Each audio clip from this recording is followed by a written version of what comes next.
Welcome to the Focus on Greatness podcast with me, Hiram Roche. This podcast, we encourage fathers, husbands, believers, and entrepreneurs to be able to walk into their God-given potential. Hey, what's up, everybody, and welcome to the Focus on Greatness podcast. I am your host, Hiram Roche, also known as HR, and as always, it is truly an honor to be able to be here with you, my greatness tribe. Hey, listen, this past week, every Thursday, I get an opportunity to spend some time with my family, my mom, my aunts, my cousins, and we have Bible study. We have our family Bible study every single week. And this past week, as I was preparing to be able to share Bible study, this conversation that we're going to have tonight jumped on me, and I wanted to make sure that I shared this with you. This is not per se specifically what I shared in my Bible study time with my family, but I believe it's something that I believe is something we all need to look at as we continue this journey. Where we are is going to be in John chapter 10, verses 10. Now, for some, this might be a very familiar verse of scripture to you, but for others, this might be something that is new. So I'm going to choose to use this moment as if this is a fresh conversation. You've never heard this before, so we can all be on the same page. And then I'll share with you in the midst of this what we're talking about, all right? So in John chapter 10, verses 10, I'm going to read the scripture context. I'm reading out of the King James Version. This is what it says. John chapter 10, verses 10, it says, "The thief cometh not, but for to steal and to kill and to destroy. I am come that they might have life and that they might have it more abundantly." Now, let's go ahead and lay the whole context out because I believe it's important for us to have this before we walk in this any further. We have to look at the context of this narrative of conversation, right? This narrative of conversation, Jesus is actually talking to a group of individuals, and he's utilizing this visual of a shepherd, of some sheep, and he's also talking about a thief and a robber. He introduces in chapter 10, verses 1, he introduces this conversation with this narrative of starting off in the beginning, talking about this context of using these three categories or different categories of people so that there will be a clear understanding of what he's going to be dealing with through this passage of scripture. Every journey begins with a single step, but what if you knew exactly where that journey was meant to end? I wrote the book for people like you, people that have dreams, people that have goals, people that want to walk in their own business, create their own legacy, but just don't know where to start. This book is a handbook. It's a bunch of tools that gives you the steps that you'll need to be able to walk into the destiny, the dream, the life that you desire and should have for you. And start with the finish in mind. You'll discover how to redefine your purpose, build on actionable roadmap, and stay focused on the outcome that truly matters. With practical advice, real-life stories, and a faith-driven approach, Start with the Finish in Mind will equip you to set clear, purpose-filled objectives, navigate challenges with resilience, and build a legacy that you'll be proud of. Start with the Finish in Mind by Hiram Roche, your guide to purposeful living and lasting success. So in this passage, what he gives unto them is this example. He's given unto them this example of a shepherd. He's given unto them this example of a sheep, and this context of he's talking also again about a thief and a robber. He's also including in this specifically trying to lay out this context of talking about a door. He reveals himself as a door. Now, this is actually what me and my family actually have been leaning in, is this I am factor of God. And I believe it's very powerful study that we have been getting in. But what I want to lean into is he starts to talk about this dynamic of verse 10, where we are. He starts talking about the dynamic of the thief. He says, the thief comes not but for to steal and to kill and to destroy. Now, in chapter one, in verse one of this chapter, he reveals and talks about the thief and the robber. They are those that come a different way. They do not come through the door, they do not come through the front. What they do is they come in different ways, and these are what you would consider as thieves and robbers. He's making sure that he's given unto us categories, a breakdown, a layout of what we can be able to understand what a thief and a robber is. They do not come in the front, they always come an opposite or a different way. But then in this specific verse of scripture, he's comparing something that I believe is very important for us. He's allowing us to lean into one specific group of individuals that he needs us to see: the thief. He doesn't talk about the robber right here. He's talking specifically about the thief. Now, let's take some time and let's be real practical, right? A thief, in all understanding, a thief is someone that steals something or takes something from someone without their knowledge. They're doing it without them being aware. They're taking something from them without it being openly understood that it's taken until later on, until the thief has now gotten away. That is the context of a thief, right? So when we think about this picture of a thief, I want us to be able to look at the remainder of this conversation through this lens: that the thief, based on what he just said in verse 10, the thief comes but for to steal and to kill and to destroy. But again, he's talking about a thief. A thief is someone that wants to take something from you, or he removes or does some form of action without you being aware that it's done until he's left. All right. So if we're all on the same page of understanding this, now let's break down the conversation. While I was reading this and while I was doing this studying for my family Bible study, I recognized something that is, I believe, is applicable to our own personal lives. And this is the context that I thought about. If the thief does something, he takes something or does something that is not revealed until the thief leaves, then now God is in this context. Jesus is allowing us to understand that this is what that type of thief, this is what a thief does. He steals, he kills, and destroys. And the reality is, you won't know that it's been done until after he leaves. So again, let's say it again. If the thief comes to do whatever it's going to do, whatever that person is going to do, his objective is to do it and be able to get away before you know it's done, right? So with that thought process, we have to look at that this thief comes to steal, to kill, and to destroy. And the thief does this with the objective that you won't realize, I won't realize that it's done until he's gone. So here then is the dynamic of question. If he's stolen something from me that I did not recognize was gone until he was gone, until really this is when I recognize it when I feel like I need it. So, for example, if I came to you, just say we out doing some things or whatever, and I steal your wallet, I steal your ID, or I steal your credit card or your debit card from you, right? If I steal that thing, you won't know that it's gone until you need to use it. Right? You won't know that I've stolen it from you until it's time to pay for something with the debit card, until it's time to use your driver's license, right? You won't know that it's gone until you need it. So if the same context applies to here, let's look at it in this picture. The thief came and he stole something from us, and we don't realize what he stole until we actually need to use it. So this is the question then that I ask first.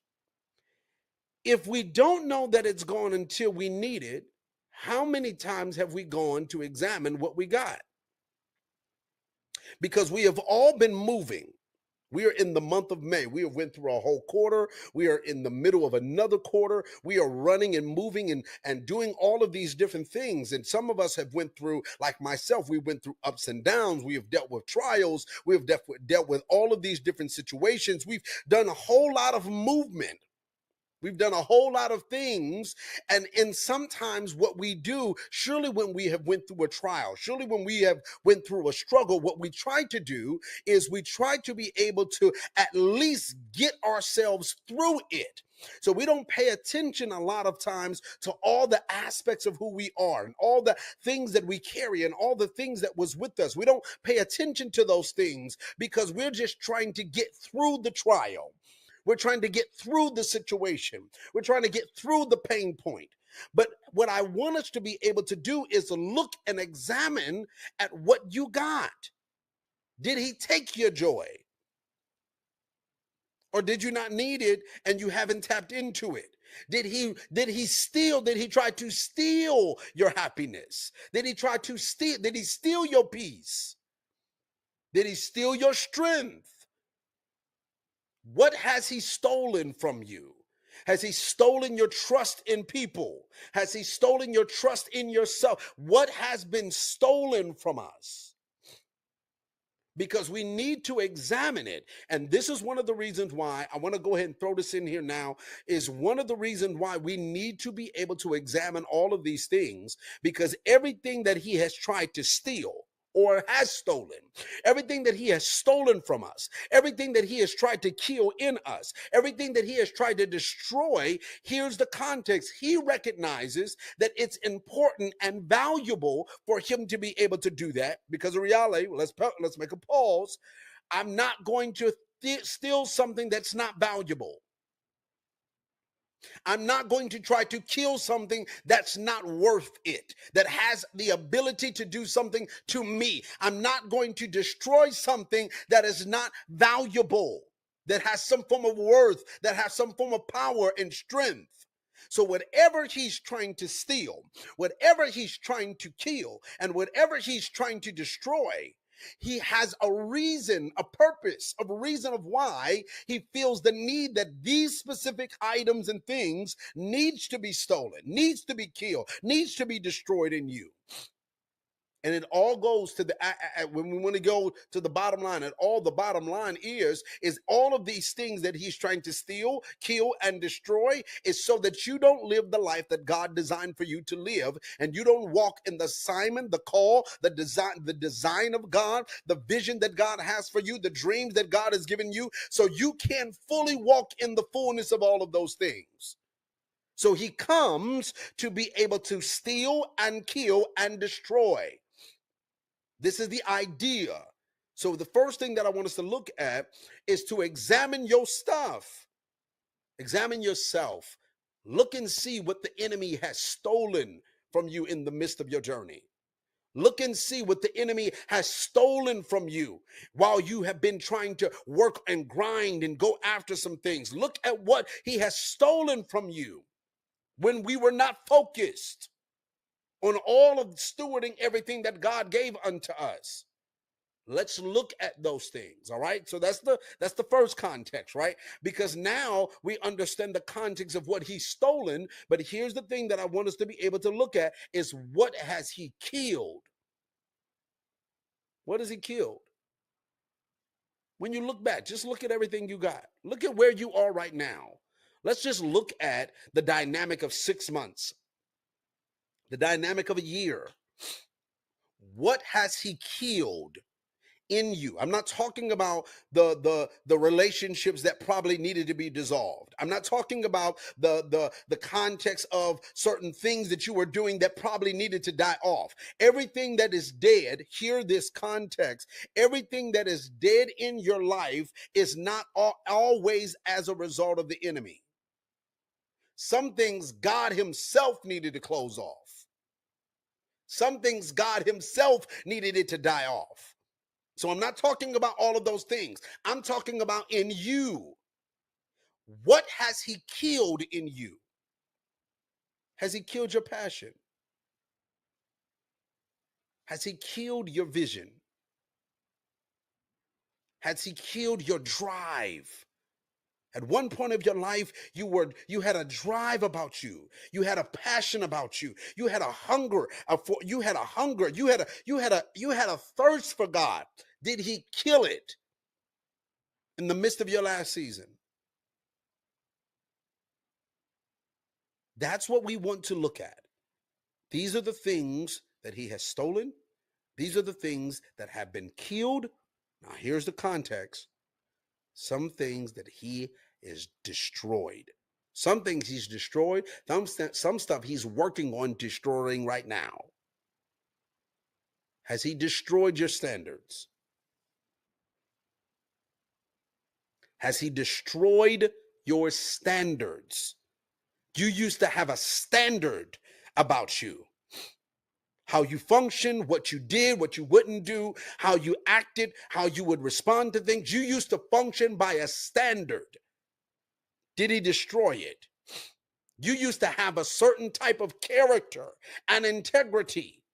Did he destroy it?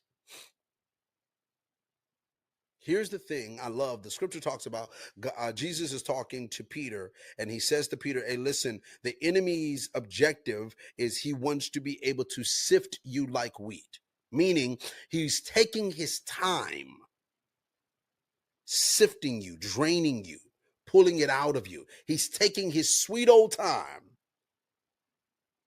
Why is he taking his time?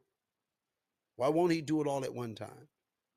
Because the reason why is because this when I do it slowly, you don't even recognize that it's being done until you're destroyed.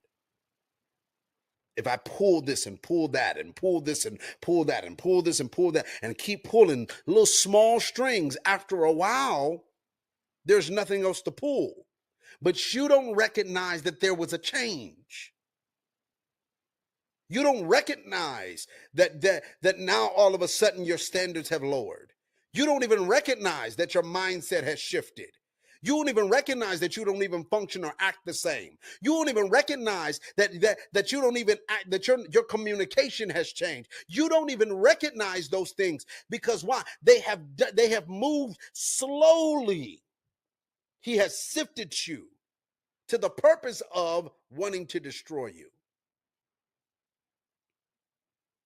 So let's look at and examine those things, right? I want us to be able to look and examine those things. I love what Jesus does because Jesus doesn't just leave us with, these are all the things that the enemy wants to do in your life. If you rock with him, this is what happens. He steals, he kills, and destroys. Right? That if you will let the thief in, if you let the thief come in, and when the thief comes in another way, this is what his objective is doing. If you don't reveal or expose the enemy in your life, if you don't recognize and pay attention to who's in your room and what has stepped in your life, if you don't recognize all of those things, the enemy will slide in like a thief. Not like a robber, but like a thief. He will slide his way in and he will take things from you. And you won't even know that it's been taken until you need it. But then Jesus says this. Let's read the rest and then we're going to wrap this up. John chapter 10, verses 10. The thief comes not but for to steal and to kill and to destroy. I am come that they might have life and that they might have it more abundantly.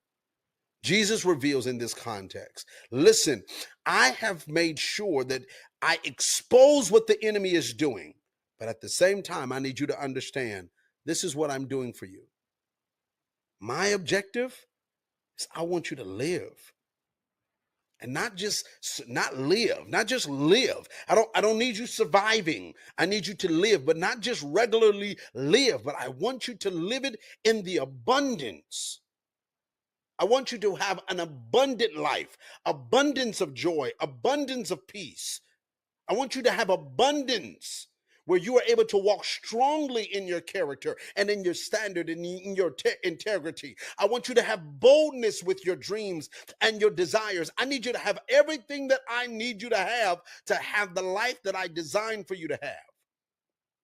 But how do we do that? I have to first expose the enemy before I can reveal what I'm trying to do. So I need you to understand this is what the enemy is doing.